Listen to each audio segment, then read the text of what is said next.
Agora vamos voltar aos nossos lugares. Muito feliz por estarmos mais uma vez reunidos, enquanto nesse exato momento milhares de pessoas estão se entregando às suas próprias paixões, se destruindo fisicamente, moralmente e espiritualmente.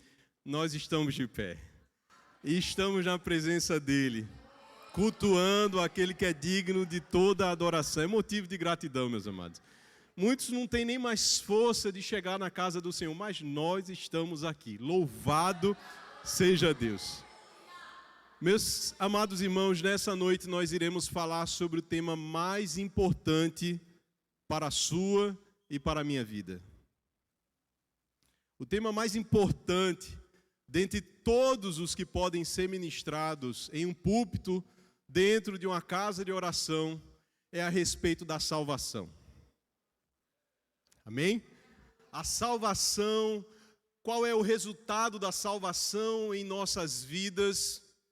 E eu não estou falando que os seus projetos, o seu trabalho, o seu ministério, a sua família não sejam importantes. Eu simplesmente estou afirmando que dentre todos os assuntos que abarcam a vida do ser humano nesta terra, a salvação é o assunto mais importante a ser tratado perante os homens.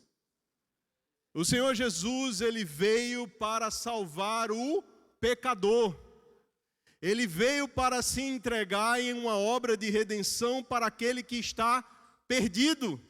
Ele não veio para os saudáveis, Ele não veio para aquelas pessoas que não precisam dele. Ele veio para os pecadores, aqueles que entendem a sua situação de condenação eterna e que porventura não entendiam até o momento em que a palavra é ministrada. A partir da ministração da palavra de Deus, existe uma iluminação da nossa situação espiritual. Portanto, hoje preste atenção a todos os que estão nos visitando pela primeira vez, aqueles que já estão nos visitando, mas que ainda não têm uma aliança com o Senhor, aqueles que estão na caminhada há longo tempo, mas não têm segurança da salvação. É para cada um de nós que nós iremos refletir nesta noite. E aí, aqui, meus amados irmãos, nós poderíamos trazer alguns versículos nessa introdução, porque todos pecaram e separados estão da glória de Deus, e se todos estão separados, se fez necessário o envio de um Salvador, o Cordeiro Santo de Deus, que tira o pecado do mundo. Ele veio por mim e veio por você. Se eu pudesse fazer um simples teste nesse momento, eu acredito que todos iriam levantar as mãos. Quantos se consideram pecadores? Agora deixa eu mudar a pergunta. Deixa eu fazer de forma diferente. Deus é justo se mandasse você e eu para o inferno por causa dos seus pecados? Glória a Deus. É exatamente isso. Não há um justo sequer. Não há apenas uma pessoa que esteja presente aqui nesta noite, que já esteja na caminhada com o Senhor, que seja digno, que seja merecedor, sem a graça, sem o Calvário, sem a pessoa de Cristo, alguma outra forma de se achegar a Deus a não ser através de Jesus Cristo. É através dessa consciência na nossa vida que nos gera um temor na caminhada com Cristo Jesus. Todos nós precisamos ter essa consciência. Eu preciso de um Salvador. Eu preciso de Cristo na minha vida, porque o salário do pecado é a morte, mas o dom gratuito de Deus é a vida eterna em Cristo Jesus. Todos nós, pecadores, estávamos condenados em uma situação de impossibilidade de redenção em nossas vidas. E muitas pessoas estão caminhando exatamente sem essa compreensão. Muitos, inclusive, dentro da casa do Senhor. E que se o Senhor os chamasse hoje, não teria a segurança da eternidade. Eu digo isso porque eu nasci em um lar cristão. E na minha infância, muitas vezes era pregado sobre arrebatamento. E eu lembro especificamente que eu passei por uma experiência aonde na chácara da nossa irmã Eunice, se eu não estou enganado, onde nós realizávamos as vigílias todas as sextas-feiras aqui dessa igreja. Em determinado dia nós estávamos lá juntamente com a família, outros familiares missionários, e eu estava brincando com o filho dessa missionária, e de repente todo mundo desapareceu.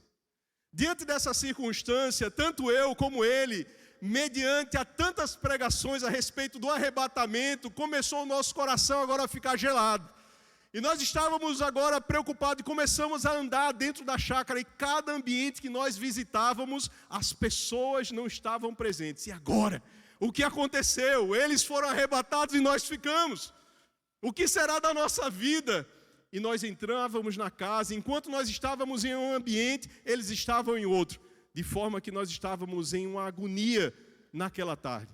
Sem encontrá-los, eles dentro do ambiente, e agora esse peso espiritual sobre as nossas vidas começou a recair. Se Deus te chamasse hoje, você tem certeza e segurança da sua salvação? Você está convicto da obra de Cristo e você está baseado nela para se encontrar com o Senhor? Porque todos nós precisamos de um Salvador. Nesta noite nós iremos refletir sobre o que a salvação produz em você, em mim, em cada um de nós. Nós vamos abrir na primeira carta a Timóteo, capítulo 1, versículo 12 ao 17. Versículo 12 ao 17 da primeira carta a Timóteo.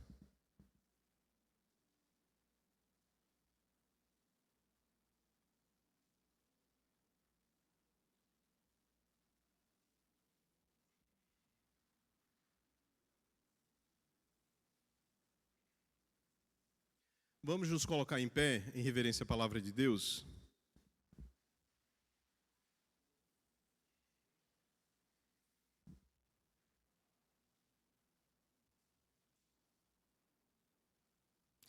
A palavra do Senhor diz assim: dou graças àquele que me fortaleceu, a Cristo Jesus nosso Senhor, porque me considerou fiel, pondo-me no seu ministério. A mim, que outrora fui blasfemo e perseguidor e injuriador, mas alcancei misericórdia, porque eu fiz ignorantemente na incredulidade. E a graça de nosso Senhor superabundou com a fé e o amor que há em Cristo Jesus. Fiel é esta palavra, digna de toda a aceitação, que Cristo Jesus veio ao mundo para salvar os pecadores, dos quais eu sou o principal.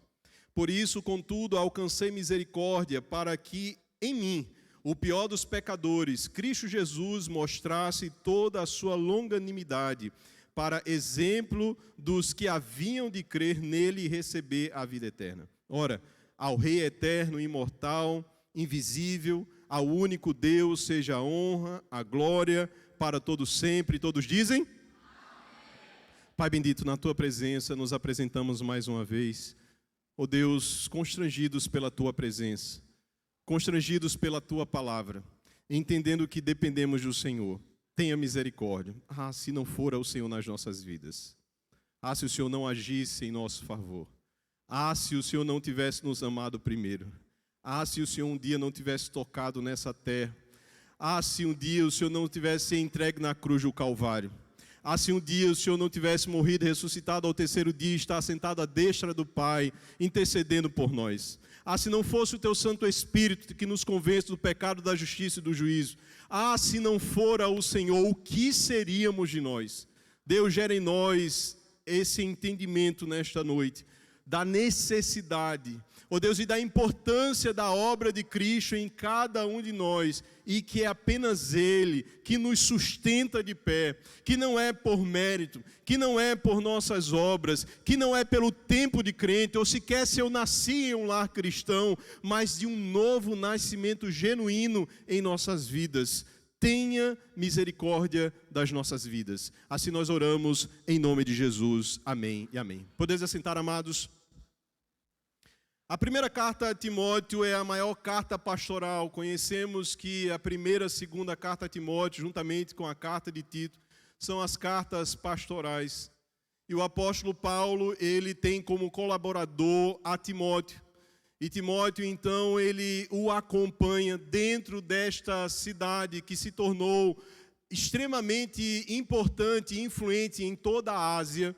O apóstolo Paulo, ele enfrenta diversas adversidades, enfrenta feras, pessoas que estão se levantando, ele está ensinando a esses homens de Deus que irão ficar em seu lugar, dando continuidade. E nós vemos também que nesta cidade houve um grande avivamento da parte de Deus no coração das pessoas, de tal forma que elas mesmas vinham denunciar os seus pecados e queimar todos os seus livros de magia.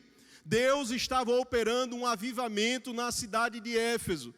Paulo está ensinando e orientando a esses homens de Deus quando ele está passando pela cidade de Éfeso e deixa na terceira viagem missionária Timóteo lá para dar prosseguimento no ensino da palavra de Deus. E ele já havia advertido: Timóteo, irão se levantar falsos mestres, irão se levantar falsos apóstolos, ensinando uma palavra que não diz respeito àquela que nós estamos ensinando. Esteja atento e vigilante, porque esses dias chegarão e você e eu somos os responsáveis como os pastores desta igreja para fortalecer a igreja, para que ela também não se corrompa e não se afaste do verdadeiro caminho. Timóteo, prega a palavra a tempo e a fora de tempo. Timóteo, ensina, independente das suas limitações físicas, ensina a palavra de Deus em todo o tempo, porque se fará necessário, pois nesse ambiente em que você vai permanecer no meu lugar, se levantarão falsos apóstolos. Quando nós lemos a palavra no capítulo 1 até o versículo 11 desta passagem, nós observamos que até então o apóstolo Paulo está advertindo a Timóteo a respeito desses falsos apóstolos. E agora ele adentra no seu testemunho pessoal a respeito da obra de Cristo em sua vida, a respeito da obra de transformação, de salvação, de novo nascimento que o apóstolo Paulo vivencia na sua própria história. E nos deixa algumas lições a respeito disso. Observamos em primeiro lugar, no versículo 12, é o primeiro ponto que eu quero destacar nesta reflexão, que a salvação de Deus na vida do apóstolo Paulo gera gratidão pelo chamado, gratidão pelo que ele havia realizado em sua vida. Da mesma forma, deve existir gratidão em nossos corações pela obra da salvação. Pode parecer algo, superficial o que eu estou falando, quando nós nos acostumamos como se a obra da salvação fosse por si só pequena, como se a obra não fosse tudo aquilo que nós necessitamos para estarmos em comunhão com Deus. O apóstolo Paulo, ele vai afirmar: sou grato para com aquele que me fortaleceu, Cristo Jesus, nosso Senhor, que me considerou fiel, designando-me para o ministério. Antes então de tudo, ele se derrama em ações de graças a Cristo. Ele está grato ao Senhor pela obra que um dia ele realizou em sua vida. Nós estamos gratos ao Senhor pela obra de salvação, ou muitas vezes nos acostumamos com tão grande obra que só Ele poderia realizar em nossas vidas. Qual é o primeiro pensamento que vem à nossa mente quando nós abrimos os olhos? O que é que nós pensamos? Os nossos afazeres, nossas atividades, as nossas economias.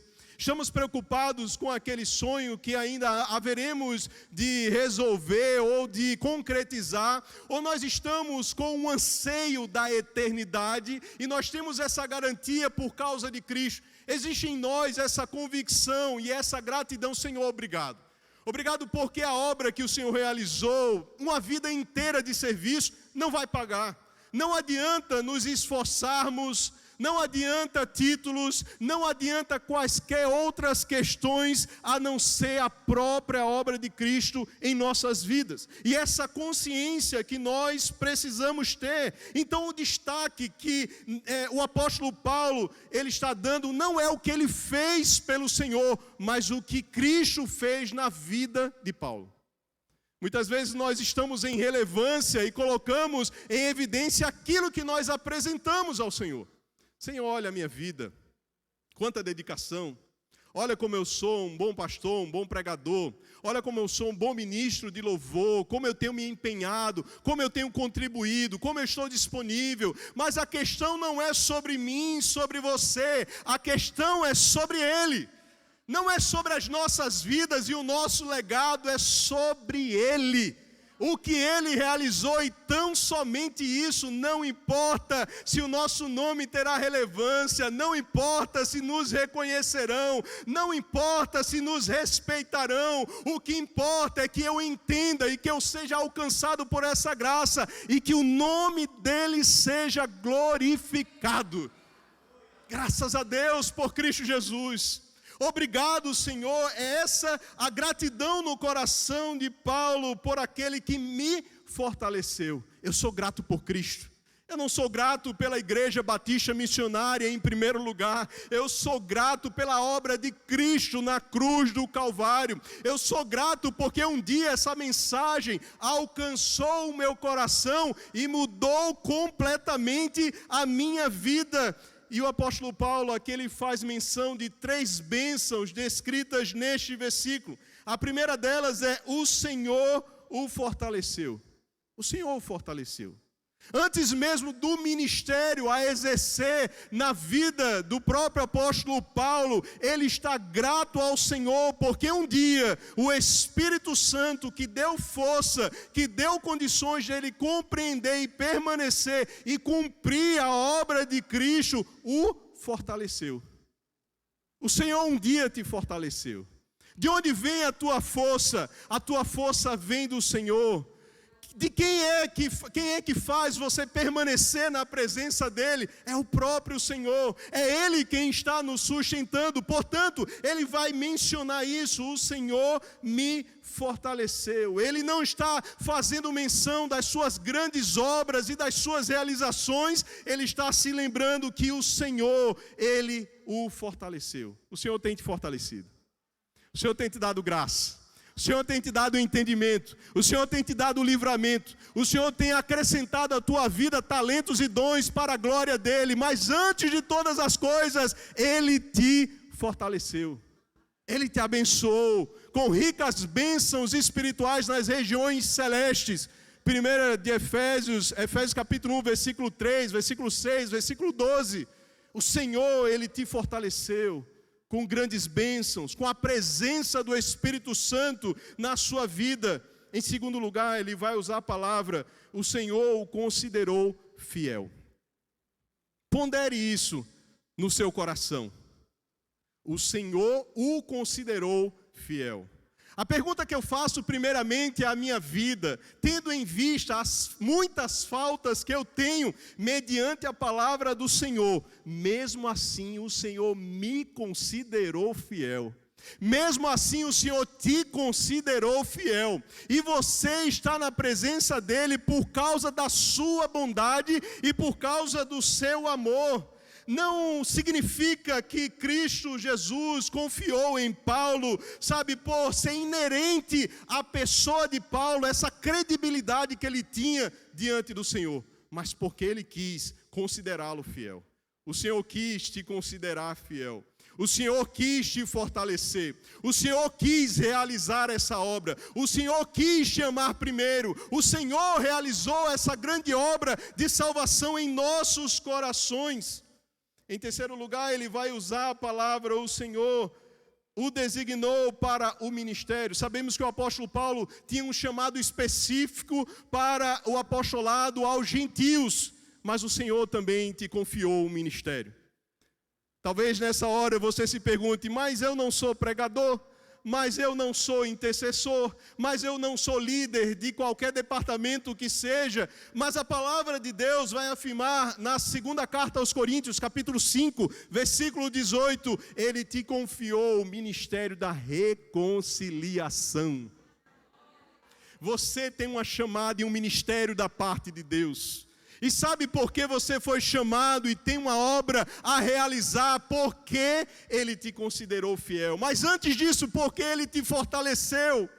Porque Ele desejou realizar essa grande obra em nossas vidas. Ele o designou para que eu e você tenhamos esta missão, para que outras pessoas também sejam alcançadas por Cristo. O apóstolo Paulo, ele é grato então pelo chamado, porque ele vai se lembrar também do testemunho da sua conversão.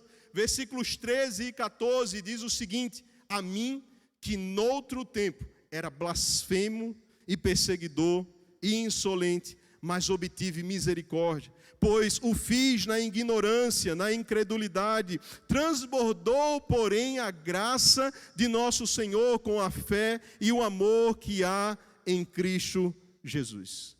Paulo está dando sustância de ação de graças ao fazer Timóteo lembrar de quem ele era antes de Cristo. Quem você era antes de Cristo? Qual era a tua situação? Quero te convidar nesse momento para você fazer uma pequena reflexão da tua história antes de Cristo. Quem éramos nós? Pecadores inveterados, não tínhamos domínio sobre o pecado. O pecado nos dominava, isso nos impulsionava a praticar coisas que muitas vezes nós não queríamos, mas o fazíamos porque estávamos escravizados. O apóstolo Paulo então está lembrando a Timóteo: olha, como eu recebi a misericórdia da parte de Deus. Olha, o motivo pela qual Deus teve misericórdia de mim. Olha para a minha vida, Timóteo. O Senhor me alcançou e transformou completamente a minha história. E agora o apóstolo Paulo, ele faz uma digressão. Ele volta no tempo, está conversando e ensinando a Timóteo através dessa carta, e ele volta no tempo para lembrar das suas ações terríveis para com o povo de Deus e contra o próprio Senhor Jesus Cristo. Eu gostaria de ler algumas dessas informações. Filipenses 3,5, sendo um fariseu zeloso, tornou-se líder destacado do judaísmo. Gálatas 1,14. Levantou-se como ferrenho perseguidor da igreja, como uma fera selvagem respirava ameaças e morte contra a igreja, Atos 9,1. Assolou e devastou a igreja, Atos 8,3, Gálatas 1,13, exterminou discípulos de Cristo em Jerusalém, Atos 9,21, perseguiu o caminho até a morte, Atos 22,4, fez muitas coisas contra o nome de Cristo, Atos 26,9, encerrou muitos dos santos em prisão e votava contra eles quando eram condenados à morte, Atos 26,10, afligia os crentes nas sinagogas, forçando-os a blasfemar, e enfurecido os perseguia até por cidades estranhas. Atos 26:11. Sua conversão foi uma obra sobrenatural. Ele teve que ser jogado no chão, quebrantado, para reconhecer que o Jesus que ele perseguia era de fato o Messias, que ele aprendeu no farisaísmo. Seus olhos naturais foram fechados, mas os olhos espirituais foram abertos. Houve uma transformação por completa na vida de Paulo. Paulo estava olhando para o seu passado, vendo a situação de distanciamento de Deus, como um acusador, como um perseguidor. E é por isso que Jesus vai falar: Saulo, Saulo, por que tu me persegues? Quantos de nós aqui tínhamos raiva de crente? Hoje mesmo nós estávamos escutando um testemunho a respeito disso. Quantos de nós não gostávamos sequer de nos relacionar com cristãos? Paulo tinha isso em uma dimensão muito maior, porque ele consentia com a morte de cristãos. Ele estava presente quando Estevão, o primeiro mártir, ele foi apedrejado. Paulo era este homem, então, que era violento com relação aos cristãos. ele não tinha misericórdia, ele não tinha piedade, ele era feroz.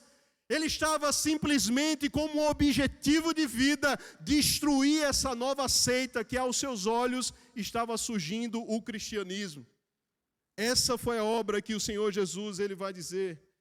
E ele vai relatar aqui 3 palavras para descrever a si mesmo nesse período de incredulidade. Vai dizer o seguinte: eu fui blasfemo, eu falava contra o Senhor, eu falava contra os cristãos, eu era uma pessoa que tinha um coração completamente endurecido, eu também fui perseguidor. Ele prendeu os cristãos, ele estava em uma situação em que permitia o açoitamento deles e a morte também de alguns deles. Ele era insolente, ele sentia um prazer mórbido em afligir as vidas daqueles que estavam seguindo ao Senhor Jesus Cristo. Este era Paulo. Este era o homem que se tornou o grande expoente da palavra de Deus. O grande evangelista, o grande apóstolo, que realizou muito mais obras do que quaisquer outros dos apóstolos. Meus amados irmãos, humanamente falando, não havia esperança para a vida de Paulo. Não havia possibilidade de transformação, humanamente falando.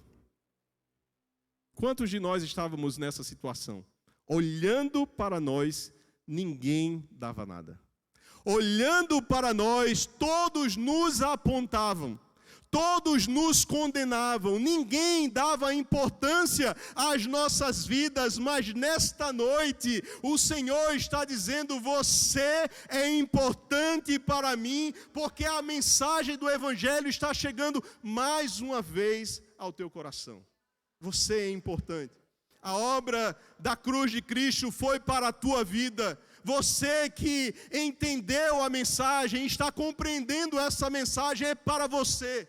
Você que se considera indigno, você que se considera o mais vil pecador, é para você, é para mim. Essa mensagem de transformação, de novidade de vida, é para as nossas vidas, é para cada um de nós. Para um homem bárbaro como esse, a graça do Senhor Jesus superabundou, porque onde abundou o pecado, superabundou a graça. Não existe pecado grande demais que o sangue de Cristo não tenha o poder de perdoar. Não existe, uma cova, um ambiente obscuro demais que você tenha entrada, que a luz do Evangelho não possa iluminar o seu coração. Não existem grilhões que o prendam espiritualmente, que tenham força suficiente contra o poder do nome de Jesus Cristo. Não importa a tua história, o teu passado e aquilo que você já praticou e anda praticando, que Cristo não tenha o poder de resolver. Porque o apóstolo Paulo estava nessa condição. Estava em uma situação de condenação, como todos nós estávamos anteriormente.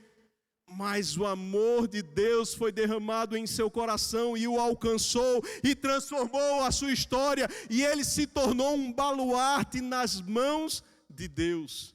Quem sabe esta noite não é um convite da parte do Senhor para que você se torne um vaso de honra na presença do Senhor. Quem sabe, mais uma vez, Deus não está falando ao teu coração para que você entre debaixo dessa aliança para ser abençoado pelo Senhor. O Senhor está falando aos nossos corações. Ele foi então invadido por esse rio da graça. Não um rio que devastou, a vida de Paulo, mas um rio que trouxe bênçãos espirituais, que mudou a sua história e agora ele era um instrumento de bênção nas mãos do Senhor. Deus, ele quer fazer da tua vida um instrumento de bênçãos. O inimigo da nossa alma vem evidenciar as nossas falhas, ele é perito nisso. Ele vem para nos acusar, ele vem para dizer: você não vai conseguir chegar na reta final. Ele vem para dizer assim: está vendo, aquilo que você começou, você parou. Ele vem para dizer assim: você não tem capacidade, mas Cristo Jesus, ele vem com a mensagem de amor para dar força suficiente para sairmos desse ambiente de opressão, e para nós vencermos toda e qualquer batalha. Segundo ponto que eu quero destacar é que a salvação proporcionou o entendimento da nobreza do Evangelho na vida do apóstolo Paulo. Versículo 15 do capítulo 1. Fiel é a palavra e digna de inteira aceitação que Cristo Jesus veio ao mundo para salvar os pecadores, dos quais eu sou o principal. William MacDonald ajuda-nos a entender alguns pontos importantes a respeito dessa passagem. A primeira delas é que o Evangelho é digno de inteira aceitação, porque é endereçado a todos. Jesus, ele veio para morrer pelos pecadores. Para uns, a mensagem do Evangelho serve de redenção e salvação. Para outros, esta mesma mensagem de condenação e de juízo. Mas a mensagem de Cristo veio para todos. Não importa, sabe, qual é a classe social, os títulos, não importa de onde você veio, para onde você está se planejando na sua vida, nada disso importa, porque a mensagem do Evangelho é para alcançar a todos os corações. Deus não fez a distinção de pessoas. Jesus se sentava com prostitutas, com publicanos, tocava em leprosos, ele fazia o que nenhum judeu fazia. Ele pregava com autoridade, porque a mensagem do Evangelho é para todos. Não existe distinção. Em segundo lugar, o Evangelho é digno de inteira aceitação porque enfatiza a pessoa e a obra de Cristo. É interessante que o apóstolo Paulo, ele vai citar o nome de Cristo Jesus quando enfatiza a sua divindade, Cristo, o Messias, mas também vai falar a respeito da sua obra, Jesus, o Deus encarnado, o Deus que veio até essa terra, o Deus que quis deixar a sua glória, cumprindo o objetivo de salvar os pecadores, de todos aqueles que compreendem a sua situação espiritual e que dependem dele para a eternidade. Todas essas pessoas que entendem essa mensagem, enfatiza a obra e a pessoa de Cristo. Cristo é o centro de todo o Evangelho, de toda a palavra de Deus. Nós estamos aqui por causa de Cristo. O Antigo Testamento apontava para Cristo. Os profetas pregavam e pronunciavam a vinda do Messias. Jesus, ele já veio, ele já ressuscitou, está à destra do Pai. E nós estamos aqui através do Espírito Santo de pé, cônscios da nossa dependência dele para chegar no céu. É sobre ele, não é sobre você. É sobre ele pelo seu poder e pela sua glória, não é pelas minhas realizações. É por causa dele que nós estamos aqui. É simplesmente e unicamente por causa dele. Em terceiro lugar, o Evangelho é digno de toda a aceitação pelo seu glorioso propósito. Porque Jesus veio ao mundo para quê? Para salvar os pecadores. Salvar os pecadores. Todos são todos e não isenta absolutamente ninguém. Não existe ninguém que é digno diante do Senhor. Não existe um justo. Não existe um que possa afirmar sobre a sua vida que não precisa do nosso Salvador. É apenas por meio dele. Esse é o propósito de Deus. Podemos pregar sobre inúmeros assuntos na palavra do Senhor para a nossa edificação, mas o fundamento do Evangelho é a pregação para a salvação e o arrependimento do pecador. É para que uma vida que ainda não foi alcançada, ela se renda diante do Eterno. E é por isso que o apóstolo Pedro vai dizer na primeira carta dele, capítulo 1, versículo 9, o propósito da fé é a salvação da nossa alma. Por que Deus gerou a fé no seu coração? Para te salvar, para mudar a tua história. É unicamente o propósito supremo de Cristo na tua e na minha vida. Mudar completamente a nossa história. E aqui é onde nós vemos, meus amados irmãos, uma grande distinção entre o cristianismo e as demais religiões. Todas as demais religiões vão nos dizer, faça alguma coisa para merecer. O cristianismo vem nos dizer, não há nada que você faça para merecer. É só através dele, é pela obra dele, é pelo sangue dele que nos purifica de todo pecado. É através de Jesus Cristo e ponto final. Ponto final. Aleluia. O Evangelho também é digno de inteira aceitação, porque produz convicção do pecado. Observe o que o apóstolo Paulo diz no versículo 15, dos quais eu sou o principal. Não é interessante quando nós escutamos muitas vezes, inclusive aqui nesse púlpito, nossa, você não é tão pecador assim. Você não é uma pessoa assim tão pecadora. Você é uma pessoa que já foi redimida pelo Senhor.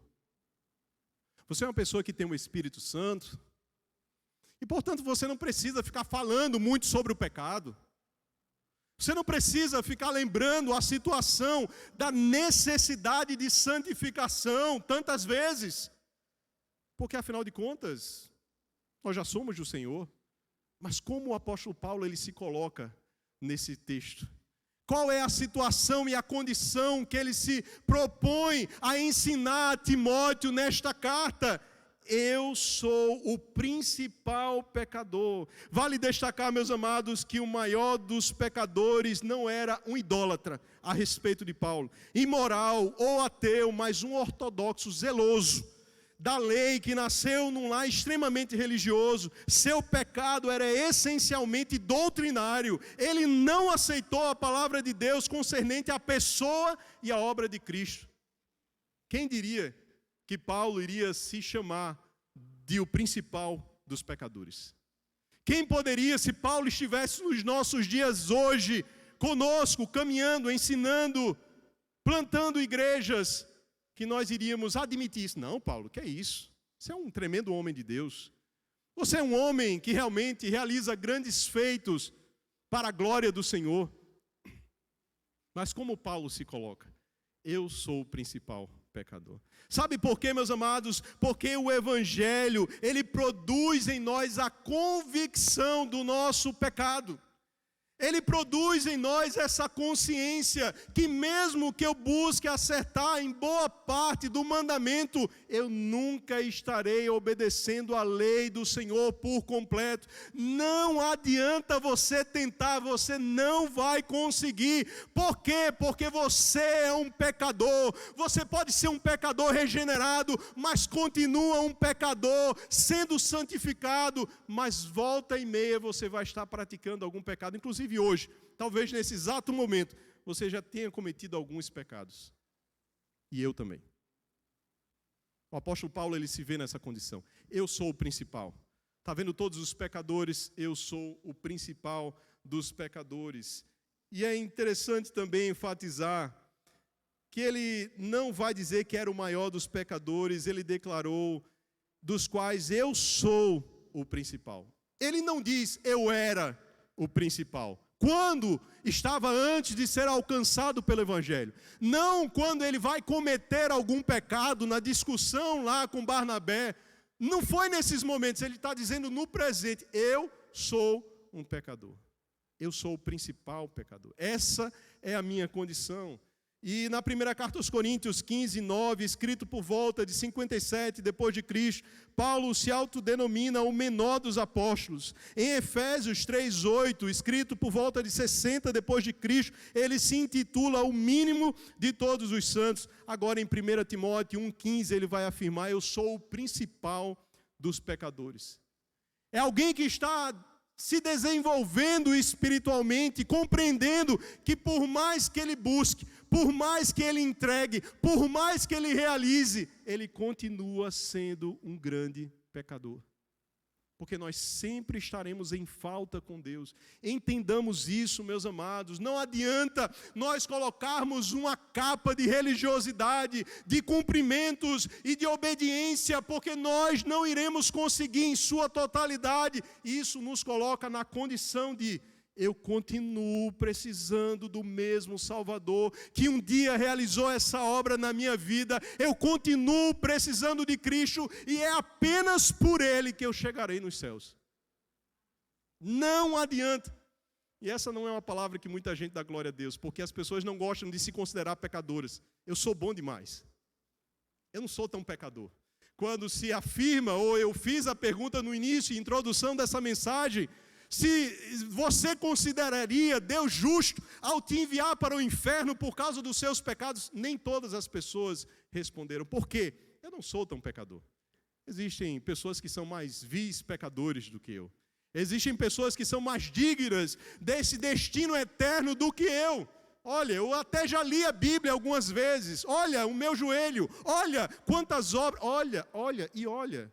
Não adianta olhar para a sua vida, porque na sua vida não existe absolutamente nada que mereça a atenção de Deus, mas porque Ele quis, Ele te considerou fiel, Ele te chamou, e Ele te amou e me amou, e nós estamos aqui na presença dEle por causa dEle. É por causa dEle, meus amados, não é por causa de nós, não tem nada a ver com nós. Ele vai se denominar, eu sou o principal dos pecadores. O mais piedoso dos santos, então, é aquele que mais se reconhece pecador e que tem a mais apurada convicção do pecado. Entendamos, estamos no processo, com certeza. Não cometíamos os mesmos pecados que antes, não cometemos, mas ainda estamos no processo. Enquanto estivermos nessa terra, ainda vamos precisar da graça, do Espírito Santo nos convencendo, da palavra de Deus gerando fé, da postura espiritual diante do Senhor para romper com toda e qualquer prática pecaminosa. Ainda precisaremos do Senhor Jesus. Sempre. Aos olhos humanos, um homem como o apóstolo Paulo, com o exemplo que ele tinha, com a vida como ele tinha, jamais iríamos reputar ele como o principal dos pecadores. Iríamos colocar ele em alta estima. Mas o homem que está mais perto de Deus, ele sabe se posicionar aonde ele realmente está, na dependência do Senhor. Nós precisamos depender mais do Senhor. Precisamos reconhecer mais as nossas falhas e as nossas limitações. E nessa caminhada, não se ensoberbecer por qualquer motivo que seja, porque tudo é dele. Todo o talento que você tem vem dele. Toda e qualquer alma que você ganhou para Cristo, não foi você, foi o Espírito Santo. Toda boa pregação que você teve, a iluminação, não é porque você é bom em oratória, foi Deus quem deu. Toda dádiva, todo dom perfeito vem do Pai das luzes, aonde não há sombra nem variação. Nós não temos nada, não somos nada, não fazemos nada sem Ele. Sem Deus nós não conseguimos fazer absolutamente nada.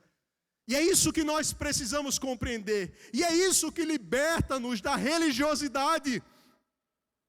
Meus amados, entender a graça de Deus é algo extraordinário. Nos coloca em uma posição de dependência e ao mesmo tempo nos faz servir com alegria. Eu não faço porque eu quero ser visto, eu não faço porque as pessoas vão me aplaudir, eu faço porque eu entendo de onde o Senhor me tirou, eu faço porque eu sei que se não for o Senhor, eu estava na mesma opressão, nos mesmos grilhões do pecado que eu estava outrora, mas um dia o Senhor quis, e porque Ele quis eu estou de pé. E porque Ele quer, eu vou permanecer de pé. Eu vou permanecer em nome e debaixo do sangue de Jesus. E você também. Glória a Deus. O terceiro ponto que eu quero destacar. Versículo 16. O que a salvação proporcionou na vida do apóstolo Paulo ser um exemplo para os demais cristãos. Versículo 16 diz o seguinte: mas por esta mesma razão me foi concedida misericórdia, para que em mim, o principal, evidenciasse Jesus Cristo, a sua completa longanimidade, e servisse eu de modelo a quantos hão de crer nele para a vida eterna. Por que Deus ele te chamou? Primeiro para a redenção da sua alma, para que você tenha a sua vida, a imagem de Cristo restabelecida em cada um de nós, mas para que nós também sejamos luz nesse mundo de trevas. Mateus vai falar a respeito disso. Mateus 5,16, assim brilhe também a luz de vocês diante dos outros, para que vejam as boas obras que vocês fazem e glorifiquem ao Pai de vocês. Quando as pessoas olham para as nossas vidas, o que elas dizem? Quando você está dentro do seu lar, quando tiram os seus cargos eclesiásticos, quando lhe privam de ir para a igreja, como foi no período da pandemia, quando todos esses ofícios e obrigações dentro da igreja cessam, quem de fato é você? Quem sou eu? O que as pessoas falam no seu trabalho, na sua faculdade, na sua escola, quer que o seu filho fale ao seu respeito, quer que a sua esposa fale ao seu respeito, quer que a sua esposa vai falar das suas atitudes. É essa obra de testemunho que nós então precisamos dar diante do nosso Senhor e Salvador. John Stott vai dizer que, embora a conversão de Paulo tenha tido muitas características excepcionais, viu uma luz no céu, a voz audível, a língua hebraica, a queda no chão e a sua cegueira, pode ser considerada também um protótipo para a salvação de todos os demais pecadores. O apóstolo Paulo, ele vai dizer, imitai-me, aprendei com o meu exemplo, veja, olha a minha vida e aprenda comigo, com aquilo que eu realizo. Será que eu posso dizer isso para a amada igreja? Aprenda com o que eu faço e com a minha vida. Mas foi para isso que o Senhor Jesus também, Ele nos salvou, para nós sermos exemplos a tal ponto que qualquer pessoa olhe para nós e diga, eu preciso ser igual a essa pessoa. Eu preciso agir, reagir, projetar, sonhar, caminhar, trabalhar como aquela pessoa. Porque de fato nós fomos chamados para dar exemplo para as demais pessoas. Não adianta, nós somos sal e somos luz. Se o sal for insípido, para que presta? Pisar, jogar fora. Se a luz está debaixo do alqueire, para que vai servir? Para nada, não está iluminando. Se nós não fazemos a diferença nesse mundo, o que de fato nós estamos fazendo? Quarto e último ponto desta reflexão. A salvação, ela proporciona na nossa vida uma exaltação a Deus. Versículo 17 diz o seguinte, assim ao Rei eterno, imortal, invisível, Deus único, honra e glória pelos séculos dos séculos. Amém. Vocês perceberam que o apóstolo Paulo, ele inicia esta perícope e encerra com louvor de gratidão ao Senhor. Observe o versículo 12. Dou graças àquele que me fortaleceu, a Cristo Jesus, nosso Senhor, porque me considerou fiel, pondo-me no ministério. Assim ao Rei eterno, imortal, invisível, Deus único, honra e glória pelos séculos dos séculos. Amém. A salvação deve proporcionar em nossas vidas uma vida de exaltação. Uma vida onde o nome de Cristo venha a ser elevado em tudo o que nós fizermos. E foi isso que o apóstolo Paulo, então, ele fez. Ele se dirige a Deus como Rei, o soberano de todas as coisas, que não reina apenas, sabe, nesse mundo material, no espiritual. Ele é atemporal, Ele tem o controle de todas as coisas, não apenas dentro desse processo histórico, mas também o seu reino especial por meio de Cristo e através do Espírito Santo que habita em nossas vidas. O Rei, ele é divino e eterno, está além das flutuações do tempo, das oscilações da economia, dos políticos também. Ele é imortal, está além dos estragos causados pela decadência do pecado. Ele é invisível, está além dos limites de todo e qualquer horizonte. Ele é o único Deus, não tem rivais. A esse grande Rei eterno, o Deus único, imortal e invisível, Paulo atribui o que é devido, honra e glória para todo sempre. A esse Deus que nos chamou, a esse Deus que nos alcançou, honra e glória e toda exaltação para todo sempre. Só Ele é digno de louvor, só Ele poderia realizar essa obra, só Ele continua realizando essa obra. É por causa dEle, por Ele, para Ele que são todas as coisas. Meus amados, que maravilha! Uma vida de exaltação a Deus, uma vida de glorificação a Deus. Quer comais, quer bebais, façais tudo para a glória de Deus. A exaltação ao Senhor. E isso aqui se harmoniza com Romanos 11:33. Ó profundidade das riquezas, tanto da sabedoria como do conhecimento de Deus. Quão insondáveis são os teus juízos e quão inescrutáveis os teus caminhos. O que a salvação produz na sua vida? Você é salvo, você tem segurança da salvação, você tem convicção. O apóstolo Paulo nos dá aqui alguns indícios do que a salvação proporcionou na vida dele.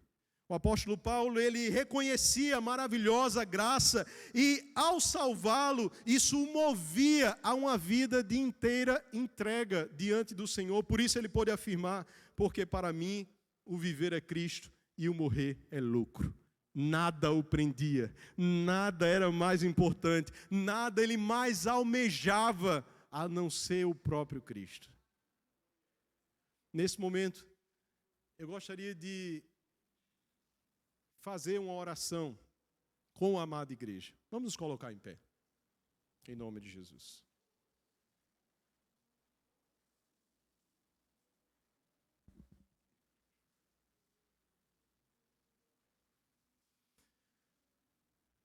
Você que entrou aqui nesta noite e ainda não está debaixo dessa aliança de bênçãos, de livramento e de salvação, você não está aqui por acaso.